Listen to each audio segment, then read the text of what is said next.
Well, we are here with a man who really doesn't need much of an introduction, but we'll give him one anyways. This is Luis Gonzalez, otherwise known as Gonzo. Can we call you Gonzo? Everybody else does, sure. All right. As you may know, or hopefully do know, Gonzo was one of the key players of the Diamondbacks back in the day, 2001 especially, when they had the World Series, that big win. And he's had an amazing career as a baseball player, and even after, as a businessman, a father of three. He's got the triplets. We're going to talk about all those things today. And so we're very excited to have him here, and thank you all for your questions. They're wonderful questions. We're going to get some answers, and so thank you, Gonzo, for your time. Well, thanks for having me, and I appreciate the crowd that writes in and asks these interesting questions. Well, we've got a few of them. The first one, you've had an amazing career. You've done a lot with your life, probably more than a lot of people will. But you still got to have a bucket list. And the most voted question is, what's left on your bucket list? Bucket list. See, I'm not a big traveler. You know, I like to take short trips. In baseball, you take those 7 to 10 day trips, and I've, gotten to see some amazing cities and travel around like that. But my wife and kids want to go to either Australia or Italy or something like that, and I keep pushing it back because I don't want to get on an airplane for that long a period of time. But eventually we'll get there. So travel. It's pretty much. My kids are huge Disneyland kids. Oh, yeah. I grew up in Florida, which is Disney World, but we like it more in California, the Disneyland. It's a little bit smaller, and it's easier to get around and things like that. And my kids, every year, they're 13, going to be 14, so every year we have taken that Disney trip. All right. After 10 years in the league, you were traded to the Arizona Diamondbacks, and you went from a solid major league player to an absolute superstar, perennial all-star, winning home run titles and sharing company with the top 20 players in the history of the game. How did you make such an improvement that deep in your career? Well, I think for me it was all about being able to accept change. If you look back at my tapes as a young player, I was more of what we call a dive hitter, where I'm a left-handed hitter and I dive into the ball. And playing at the old Tiger Stadium, they have we call it short porch, but a short fence in right field, which had the overhang at the old Tiger Stadium. And I would always kind of inside-out balls, hit them to left center field, right center field, hit a lot of doubles. And my teammates would always say, you need to try to start hooking balls, because those would be home runs that are routine outs in the regular ballpark.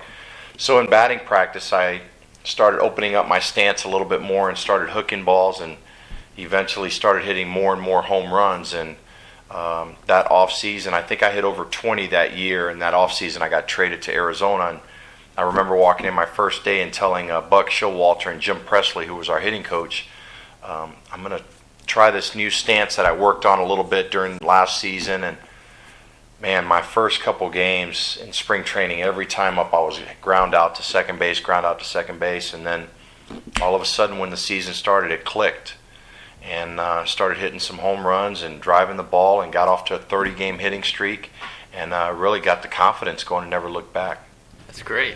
So it was all in the stance, just changing your form a little bit. Actually, if you look at old footage of me from my Houston Astros days, Cubs and everything, and then all of a sudden you see towards the late end of my Detroit Tigers going into Arizona, my whole batting stance changed. And for me, it was a part of accepting to make a change and doing it. A lot of guys, if they play a long time, they're stubborn and they don't want to, they're set in their ways and don't want to do it. And for me, I saw an opportunity to try to get better and get to that next level, and it worked. That's great. Number 3, growing up, did you always want to play baseball professionally, or did you have dreams or plans of going to another profession? You know what?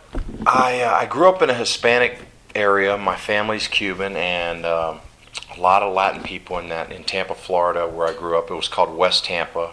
Tino, right? You grew Tino up with Martinez, my teammate. Yep, played a long time for the Yankees and the Mariners. And there was a coffee shop there. It was called 4th of July.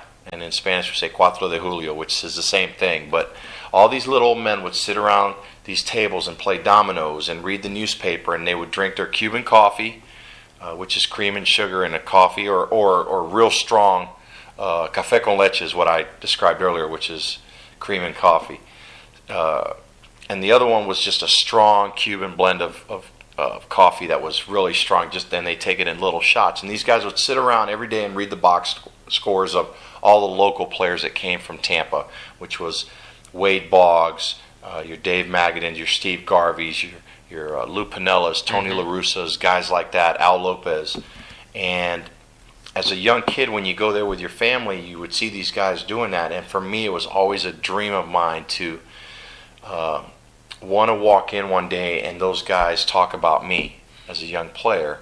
And that was always my goal, to try to get to the major leagues, and those guys have to read about me every single day and make them proud of me, because I'm proud of my heritage, where my family's from, and I wanted to be one of those guys. So when I finally made it to the major leagues, that was a pretty awesome time to go back in the off season and walk into that coffee shop and see, all those old guys that always sit around there every day doing their round table conversations about games and about certain players, and to walk in there and just tell them thank you, because they were pretty much the inspiration for me to push me and motivate me to where I wanted to get to. That's a great story. So you wanted to be baseball from day one. I did, and you don't want to put all your eggs in one basket. That was my ultimate goal and dream. But as I got older, when I went to college, I studied communications, TV, radio, because if I wasn't in sports, I wanted to be around it, which was, broadcasting or something like that, which I love being around athletics and different things. And I figured that would be my good end to get involved with sports. Terrific. Here's an interesting question. You've probably been asked this before. What was going through your mind right before you had the game-winning and World Series hit in 2001? That big famous hit that everyone talks about. The first thing was, don't screw this up. As a kid, and I'm sure many adults dreamed of those situations when you're sitting at home on your couch or you're at an event, and I was one of those. I love sports. I love taking my family to different sporting events, and whether it's baseball, football, basketball, hockey, whatever. To find yourself in a situation that you dreamed about or played as a little kid and imitated different major leaguers and say, okay, game 7, bottom of the 9th, you're up at the plate, and to actually find yourself in that spot, it's a surreal. You step back and I still remember it, looking around and seeing everybody standing on their feet and going, oh my God, all these people are counting on you to do this, and you don't want to let people down. And it's a 50-50 shot. Either you do it or you don't. Fortunately for me, I was able to do it, but there's so many thoughts that go through your mind when you're walking up. I'm thinking, what's my mom thinking? What's my wife thinking in the stands? My kids were still too little, but the people at home, if I don't get this hit, are they still going to be proud of me? Or there's so many different intangibles that race through your mind in that short period of time. And to actually, when they brought the infield in and to actually take the swing, and as I see the trajectory of the ball and know that it's going to go over Derek Jeter's head, I'm jumping up and down thinking to myself, I can't believe that this actually happened. And it was such an incredible feeling. I wish you can bottle it up and sell it to everybody, or just give it to people, because it's an incredible feeling. And I'm no different than anybody else, as a fan, because I sit in the stands and watch games and different things like that. But to actually get to experience that, it's something, and it's only happened, 4 or 5 times in the history of the game. It's something that I can take with me the rest of my life. That's amazing. What a great story. How do you put all those thoughts aside in that moment? You have to put those aside, right, and concentrate on the pitch. Yeah, well, it's you try to describe it to people as it's almost like work when you get in your zone. Guys have routines, baseball players, athletes. We all do. Whether you realize it or not, you have your routine. You get out of bed, you turn your alarm clock off, you get your coffee, you go, and that is a different routine. Everybody has a different type of routine, whether they realize it or not. And for us as an athlete, if you're a hitter, when you get in the batter's box, you tone everything else out. You focus on the pitcher, what pitch he's going to throw, what I'm trying to do, what's my game plan. Am I trying to pull a ball? Am I trying to go the other way? Do I need to make contact here? And all these things, you forget about everything once you step into the batter's box. It's thinking about everything, but once you get to do it, You don't really have any thoughts going through your mind. And when guys are struggling or people are struggling, they think about everything. Everything's 100 million things are going through your mind. When you're going good, you don't think about anything. You just react. You just go out there and you have fun. You're not thinking about everything. When I see guys struggle on the field, whether it's offensively or defensively, I always say, well, what are you thinking about? Well, I'm thinking about where I'm holding my hands or what I'm doing. Okay, when you're going good, what do you think about? I don't think about anything. Well, there's a reason for that, because you don't have all those thoughts going through your mind. And a trainer on our team, that was Paul Lassard, who's now with the Cincinnati Reds. He went to Boston after he left here, and now he's with the Cincinnati Reds. He used to always tell me something, and we used to laugh about it, but it really worked. And he would always tell me, stay stupid, which means don't think about anything, just react and go up there. Don't, I don't recommend that to everybody to think that way, but for me, that was my little trigger to remind me, don't think about anything when you get in the batter's box. Just react and have fun. Just let it happen. Yeah. That's great. Good advice. Number 5, what is the best advice and words of wisdom you've ever received, and from whom? Well, I know my parents, or my mom, actually, my parents were divorced at a young age. So my mom and my grandmother, my aunt, growing up in a Hispanic family, you pretty much rely on the ladies a lot more in your household. So they always taught me to respect people and treat people the way I wanted to be treated. And whether I was my first year in the professionals, playing baseball, or my last year in baseball, I never had the superstar type feeling. I always appreciated everything that I had, and I always realized there's somebody behind me trying to take my job. I'm not going to let them have it. I'm going to work hard for it.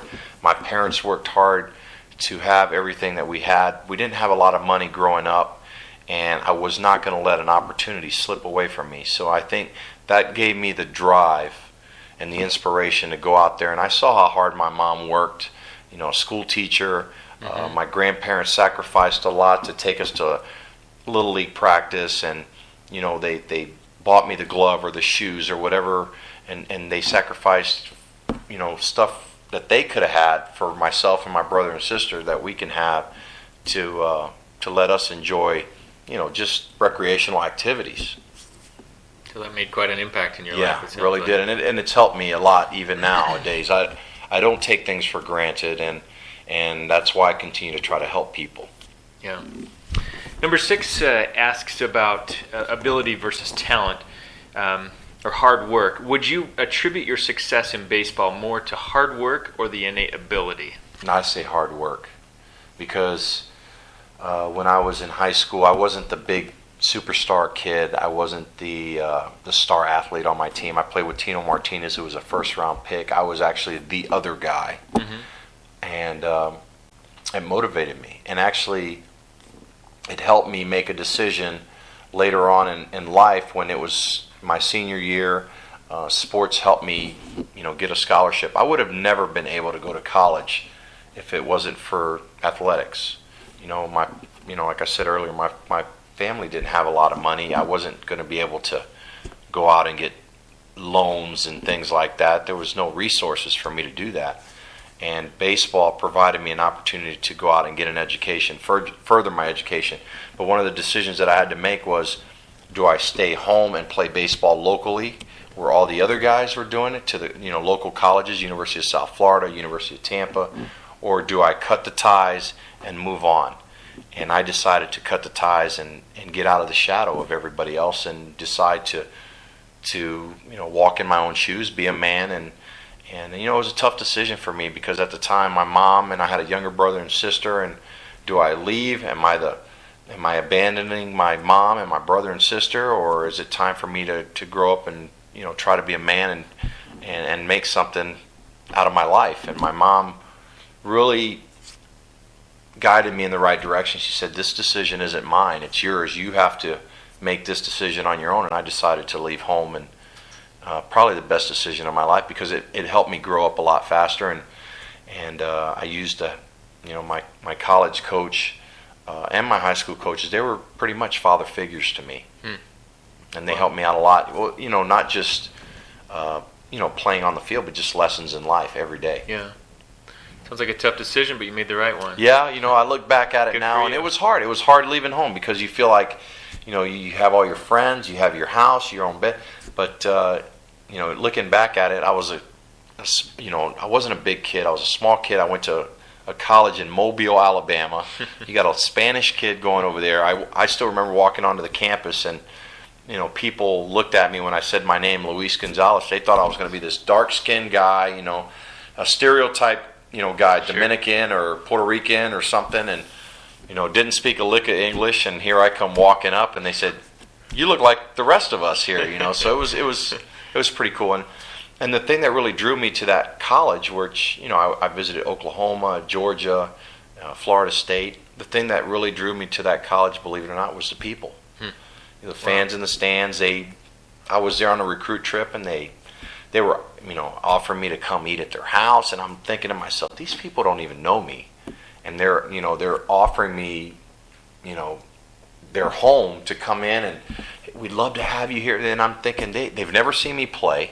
They're only going by what the coaches say. We got a recruit coming in, and they just felt comfortable around me, and that's it's pretty nice to have a feeling like that when people can accept you for who you are and not for what you've done out on the field.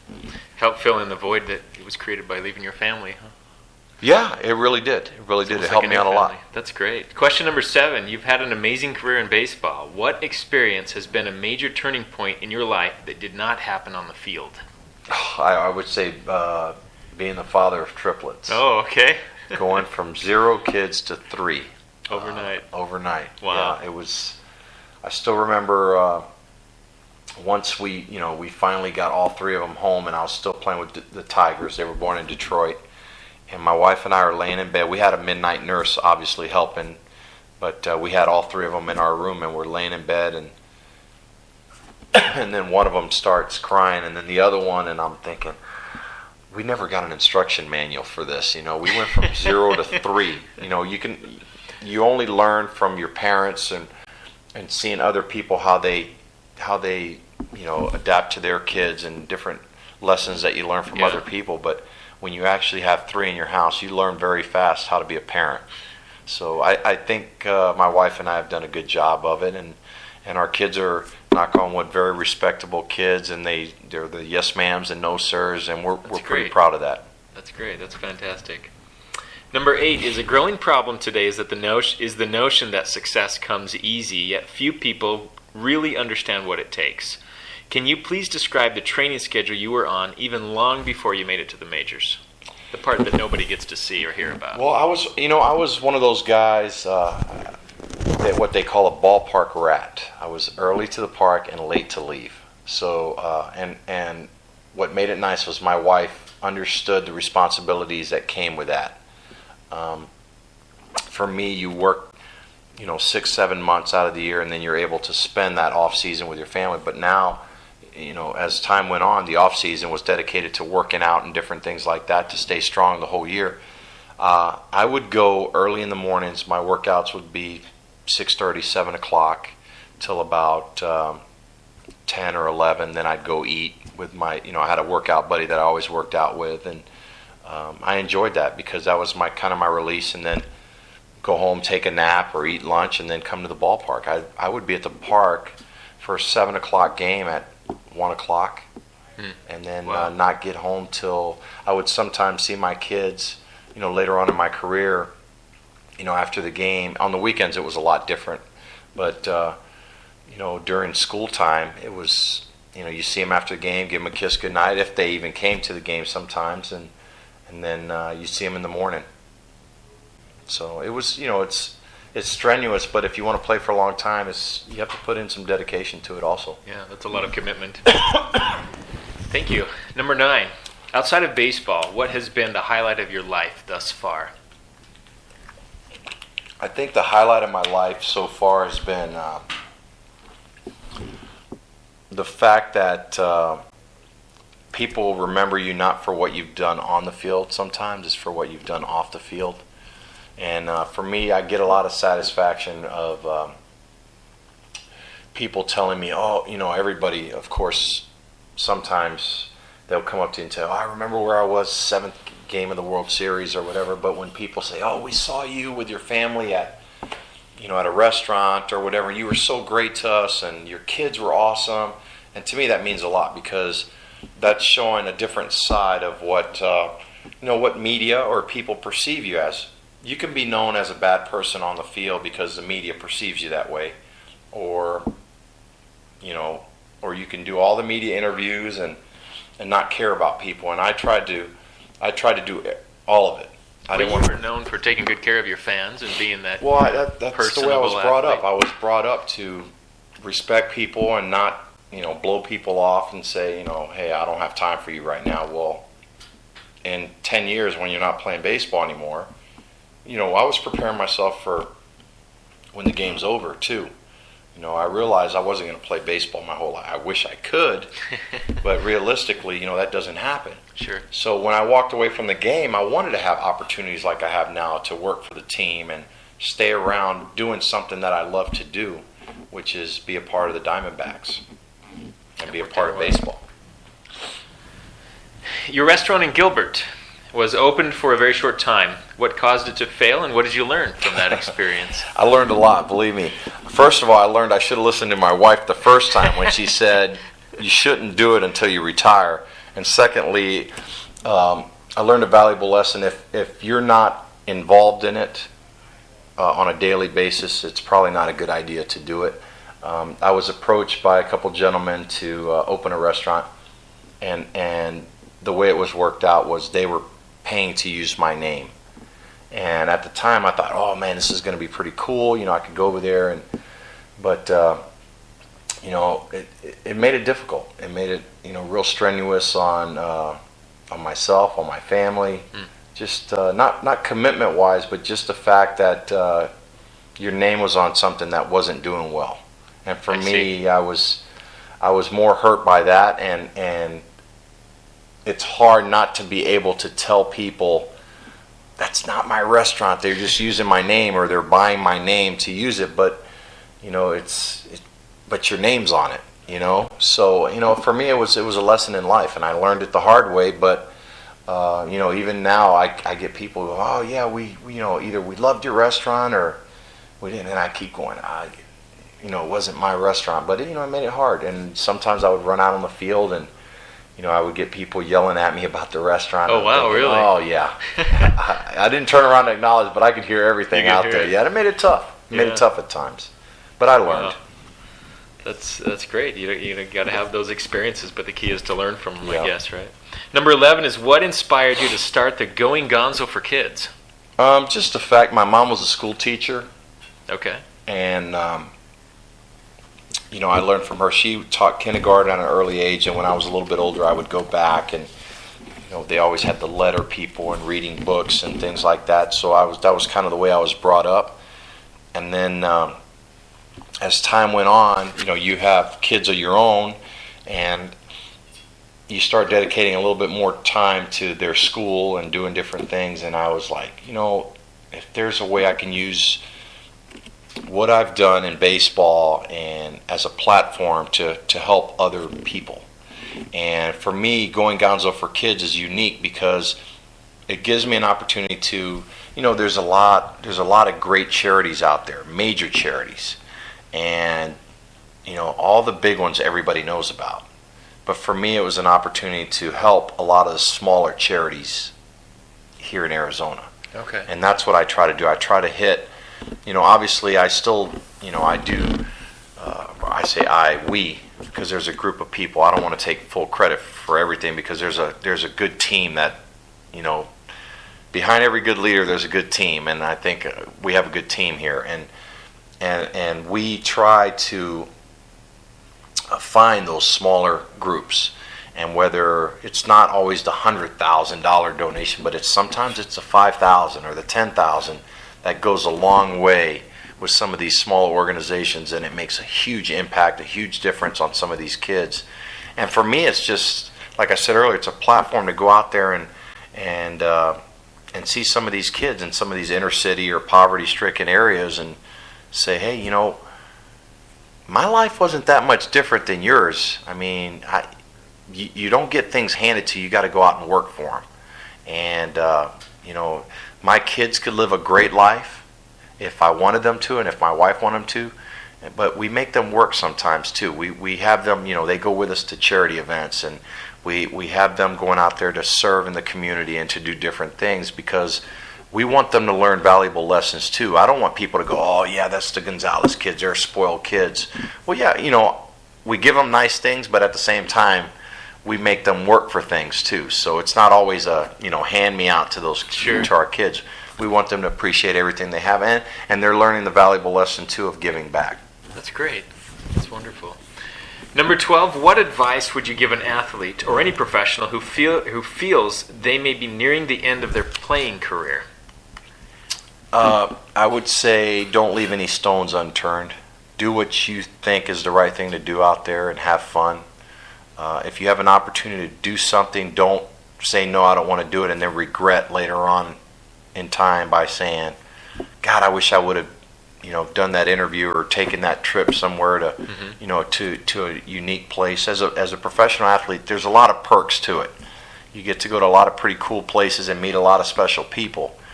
And as a player, there was a lot of times where I felt like I was overextending myself, but at the same time, I wanted to do that because I wouldn't have gotten that opportunity, in everyday life if I wasn't the baseball player or doing stuff like that. So I took advantage of it sometimes and wanted to do that and meet unique and special people. Yeah. And I also heard you say something interesting earlier in the interview, was that play for after retirement, not just for the moment, and start setting yourself up, which is what you did, which Right. I'm sure you're glad you did now. Right. Well, to me it was, if you become that superstar, it's how you treated people on the way up and how you treat people when you're up there, because you're not going to stay up there forever. There's going to be a decline in your career. There's very few guys that retire on top. There's most guys later on that if they want to continue playing, like me, I wanted to play. I still want to play if I could. But there's players that want to keep playing, and their value goes down, and their abilities go down. Their body gets older, and they just can't do what they used to do on the field and things like that. And so for me, it was, those people you pass going up are going to be the same ones you pass on the way down. And to me, that's just a valuable lesson that hopefully a lot of kids and people learn, growing up, because, you don't want to be that guy when you're done playing that everybody says, oh, that guy was a jerk, or I hate that guy, I didn't like him, and you have no friends. Yeah. So for me, it's very satisfying when I walk out on a field and people come up to you and say, hey, good to see you, and things like that, because you've made an impact on people, not just by what you've done on the field. Yeah. That's great. I love that. What is your most memorable experience in baseball? There's a couple of them for me. I would say one was the day I was called into the office in Double-A, and my manager, Rick Sweet, told me, you're not going to be playing tomorrow. And I was a guy who prided myself on playing every single day, and I was disappointed. I go, why? I'm playing well. Why am I not playing tomorrow? He says, because you're not playing for us tomorrow. You go into the major leagues. Oh, wow. And that was an exciting time for me to go from Double-A and to walk back out into the locker room with all your teammates and your coach or your managers announces to everybody, he's going to the big leagues. We're going to, check you out tomorrow on TV or whatever. And it was a pretty exciting time for me. And the other ones that really stick out was the 30-game hitting streak that I had, because not a lot of people have done that in the history of the game. That I did here with the Diamondbacks, and then of course the game-winning hit in the World Series. Can't forget that. No, and then I've had some special moments here in Arizona. When they retired my number, and different things. I would have loved to have finished my career playing in a Diamondback uniform, and that would have been the storybook ending for me. But this is real life, and sometimes you don't get that storybook ending. And for me, it was, going to the Dodgers for a year, and then going to the Florida Marlins. Yes. And finishing my career with them. But, the people here still welcome me back, and I was able to walk back into the locker room here, and to Derek Hall and Mr. Kendricks welcome me back in and welcome me back into the organization to work for them, and I love doing what I do. That's great. Some of those sound like scenes right out of a movie. Yeah, you know what? I can probably write an interesting movie if they ever gave me an opportunity. But I've been blessed. I've been fortunate enough to do a lot of pretty cool things in my life, and I never, if you see me on the street, I go to I always laugh because people, I'm in a Target or a Walmart, and they're like, "What are you doing here?" Well, I don't have shoppers for me. I'm a normal guy. I love taking my kids, to do different things. My wife and I would go to movies and different things, and I never sheltered my family from doing things. Even when I was at the top of my game, driving in 100 runs every year, and people knew where you were, who you were everywhere you go. Yeah. I was, and I go to the fair and walk around, and people are like, "How come you don't have a bodyguard?" Well, I don't. Why? That just causes more attention. People are going to ask, "Who is that guy?" And I wanted to consider myself the people's player. Where I can, I would get 4 or 5 hits here and go home, and I still had to do my family chores, whether it was take the trash out or get up at 7 or 8 o'clock in the morning, take my kids to school, and they turn on the radio and they're talking about you on the radio about the game you had last night, and you're driving your kids to school, and to me that was pretty cool. Because then, you get out, you walk. My daughter, a quick story, she would always have me, "Dad, walk us in," when she was in elementary school, and I was going, "Why? Why do you want me to walk in?"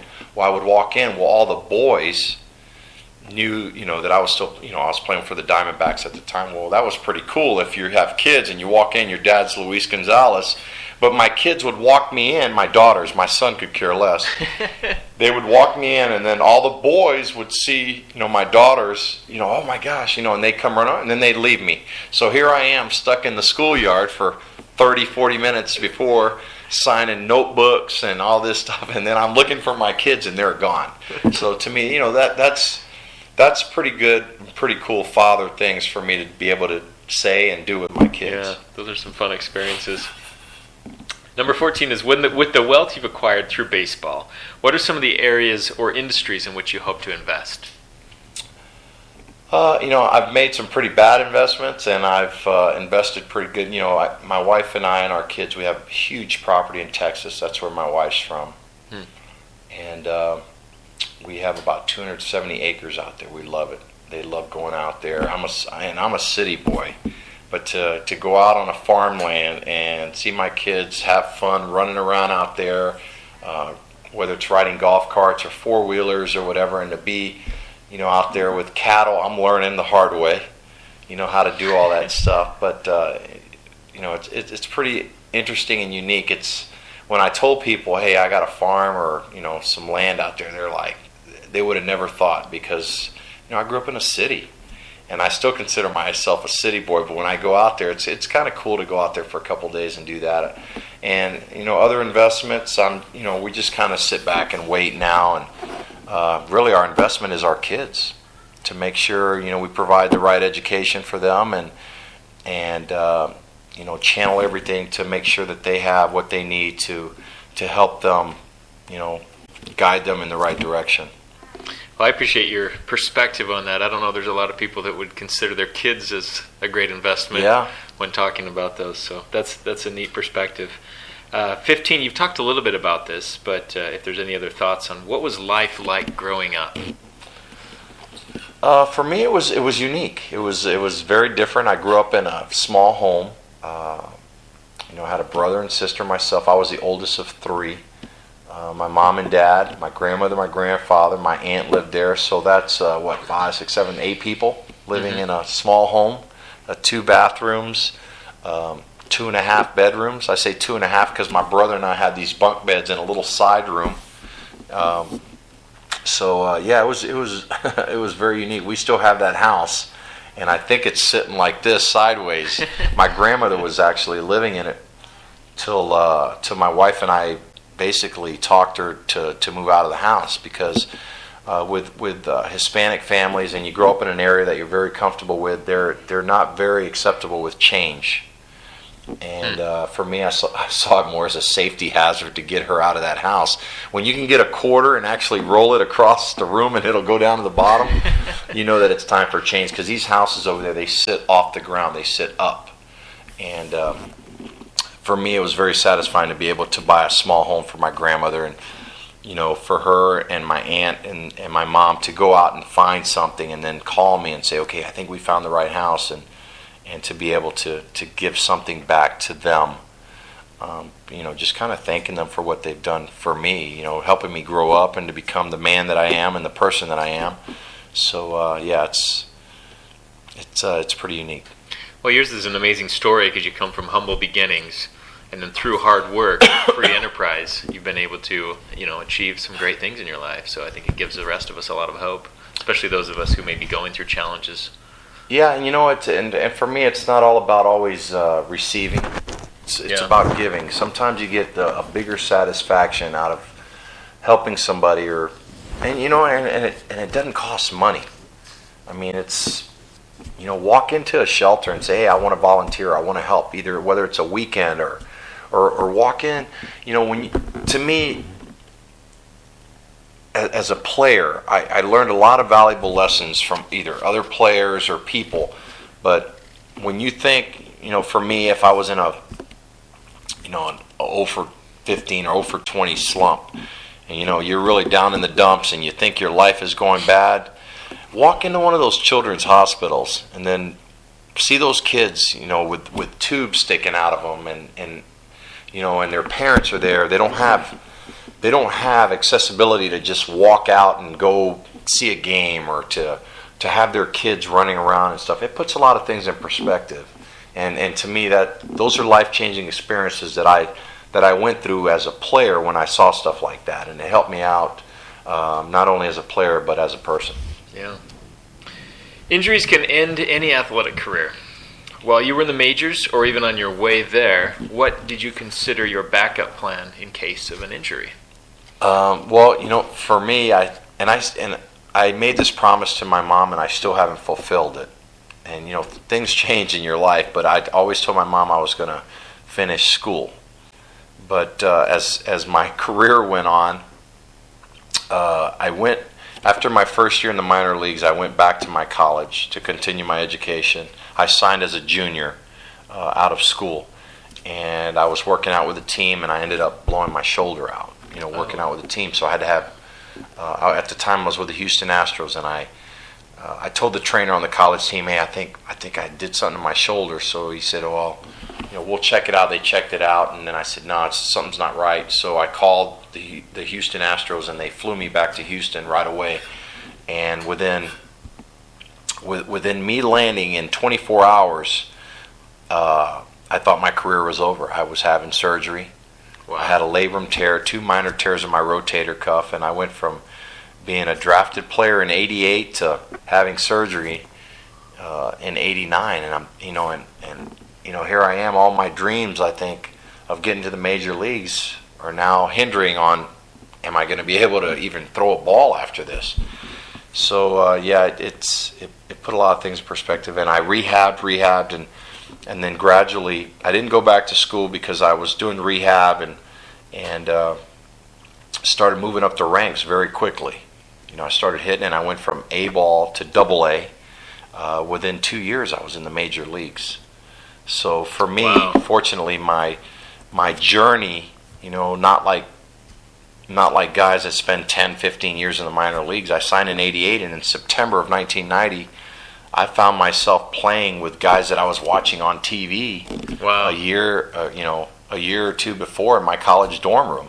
Wow. So fortunately, I had a great opportunity. The team was in transition, going from veteran players in Houston to making a changeover and going with the youth movement, and I just so happened to be at the right place at the right time with, in that youth movement, and I made my mark, and I stuck and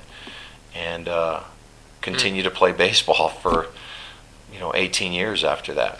So what do you think you would have done if you hadn't recovered from that surgery? I honestly believe that I would have been a school teacher. Oh, is that right? Or doing something in education.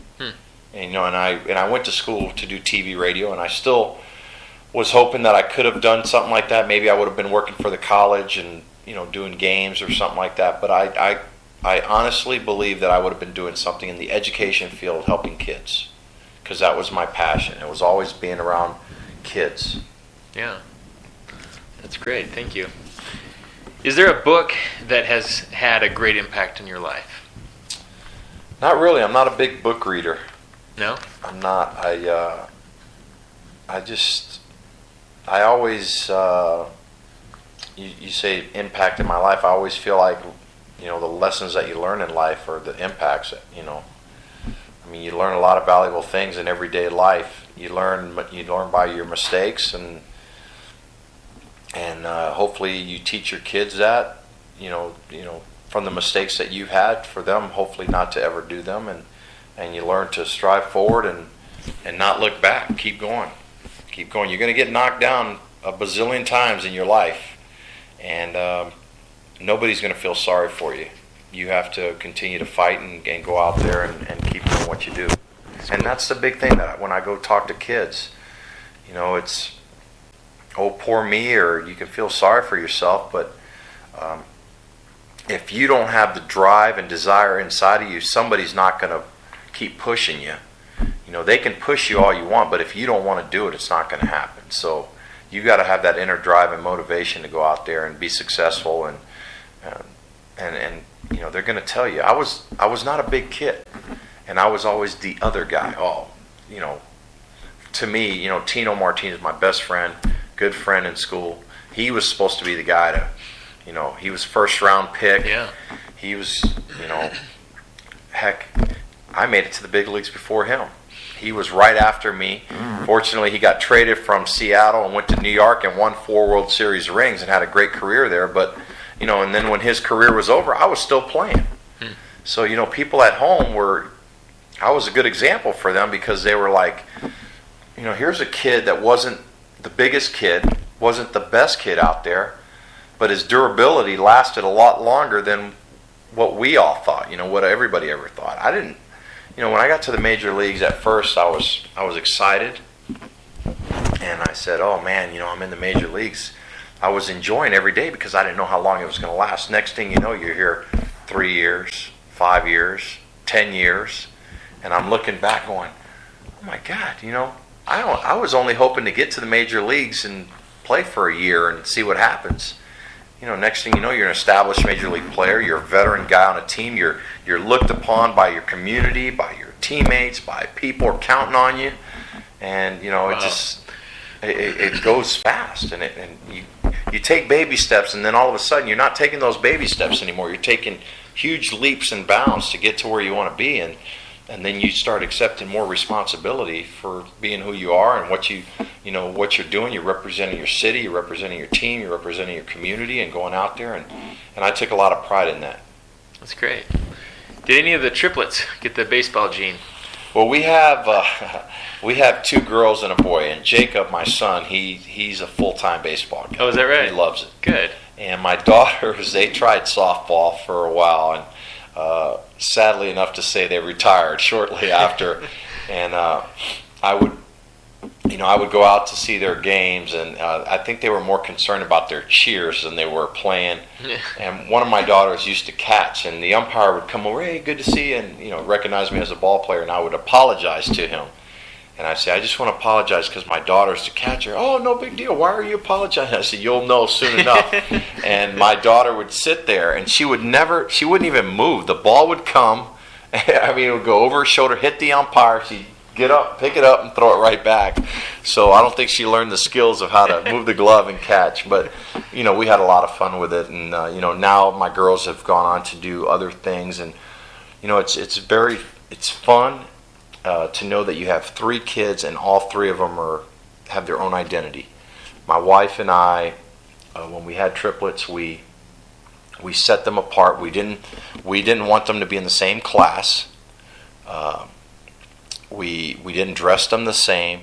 We wanted them all to have their own friends, their own identities, and knock on wood, it's worked out very well. There was times that were questionable when homework would come home and there would be 3 different homeworks and assignments due on different days, and it made it pretty hectic in our household. But we're very proud of the way we brought our kids up, and the fact that they're all very unique and very different in their own ways. That sounds like it. That's great. Question 19, do you have any exercise advice on staying or getting in shape for men your age who are not ex-pro athletes? I was a unique breed because I wasn't a diet guy. The guys here would make fun of me all the time because I was a grease food eater, a fried food type guy. And I just had one of those metabolisms where I was always working out, and I'm not a sit-around type of guy. I'm always on the go. And I just think people need to exercise and move around. I mean, I'm not the right person to tell somebody about diet and things like that because God knows I wasn't that guy. I'm the first guy to eat sugar cereal in the morning and things like that. So, but I was one of those guys that was always exercising and moving around and not just sitting on the couch, being a couch potato all the time. Yeah. So you have nothing against Frosted Flakes? No, I love Frosted. Lucky Charms is actually one of my favorites. Question 20, where do you see yourself in 10 years from now? In 10 years from now, well, my kids will be...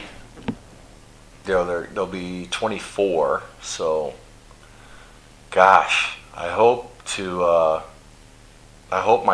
see myself relaxing somewhere, and hopefully my kids are very happy in whatever aspects of life that they've chosen, and my wife and I could just sit back in an empty nest. The house is wide open, and just enjoy. I mean, hopefully I'm still here working for the Diamondbacks. I love being here and coming with her to games, and if my kids have kids, coming as a grandparent, coming to games and enjoying just enjoying life. Yeah, Grandpa Gonzo. Yeah. Sounds like a good life. Question 21, how has your life changed since retiring from baseball? I think, a lot of things that I've missed. My kids are older now. They're 13. They're going to be 14 in June. So I missed a lot of things in their lives when they were younger and I was still playing baseball. Mm-hmm. One of the advantages to living the same place that your kids are and playing, or living and playing in the same city or state was you're able to do those morning chores. You're able to do the things like take your kids to school and things like that, and enjoy more time with them on the weekends. That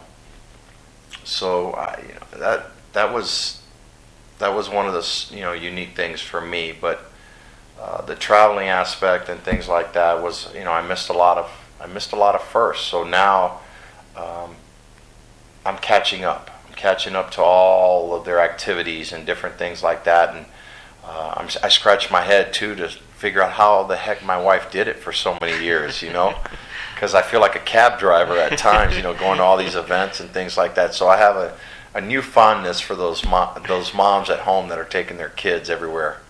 So a little bit of learning curve, huh? Yeah, a real big learning curve for me. It was more of for me it was more relaxed time, because you put stress on yourself, whether it's work related. For me it was my work was playing baseball, which is, a kid's dream.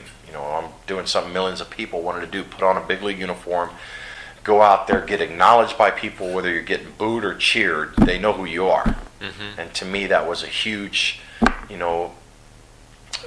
filling, But, to be able to sit in the stands or to coach your kid or to take your daughter to a play and her be in it, or to go to a hip-hop cheer event that my other daughter does and see her perform, and to be able to sit there and enjoy that and know that, oh my gosh, I don't have to learn this routine or things like that. It's pretty satisfying to sit there as a parent, as opposed to them being in the stands when your dad's not having a good game, or your husband's not having a good game, and them sometimes suffer through that, or them having to hear, in the stands, your dad, or boo, and they're going, who are they booing? Oh, they're booing your dad. Well, there's a lot of different intangibles that your kids have to learn when they're really young, as kids too.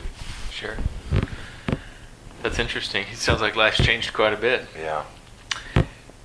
Number 22, how are the triplets, and how old are they now? They're doing great. They are 13. They're going to be 14 in June.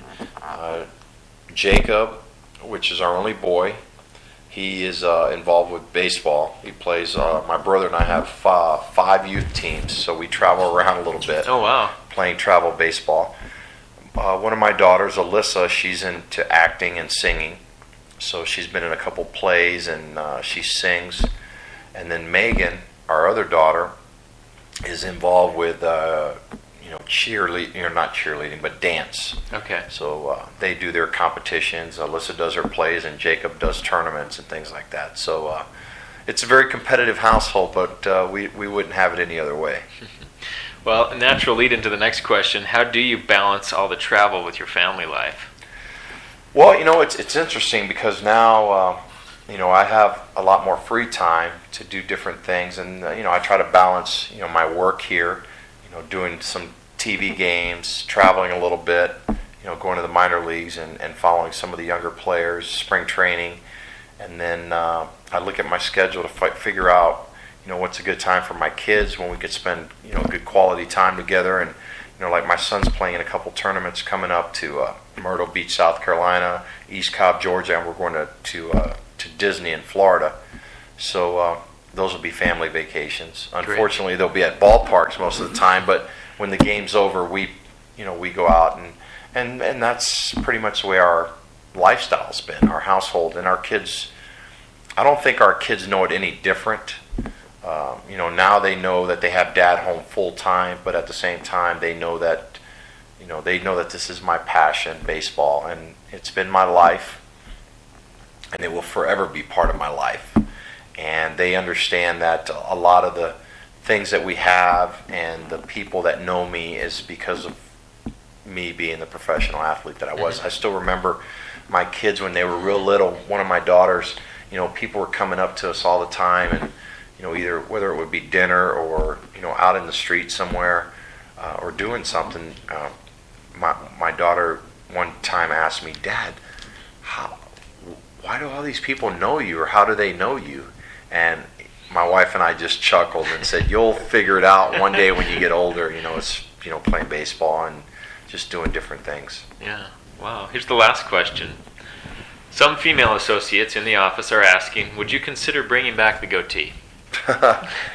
You know what? The goatee was the first time I grew the goatee. I was with Houston, and the reason I grew the goatee the first time was because Steve Finley, who was my teammate in Houston, then he got traded to San Diego, and then we both met up again here in Arizona. We were best of friends. We always walked to the ballpark together, and people would always hand me his baseball card and vice versa. Mm-hmm. So we both had the same build, and they would always get us confused. So I said, "The heck with this! I'm going to grow a goatee." So, and then when my kids started, that was kind of my signature face, I guess, with the goatee. So as my kids got older, they would always say, "Dad, it scratches," when I would hug them or, kiss them or whatever. So I shaved it one time, and they go, "Oh, we love it." And my wife said, "Oh, you're not going to grow it back." So I think now if I grew it back, there'd be a lot of white in it. So I'm staying away from it. It makes me look younger, too, I think. Well, great. Well, listen, on behalf of all the askers, those that have asked the questions, thank you very much for your time. I appreciate it. I think they had some great questions, and I was more than happy to do it. And I think it's great that they want to continue to follow and see what we're doing after life, after baseball or whatever sport or whatever occupation it may be. You still got some interested fans out there. Well, thank you. Want to know what's going on. Thank you for your time. Thank you. Thanks for having me.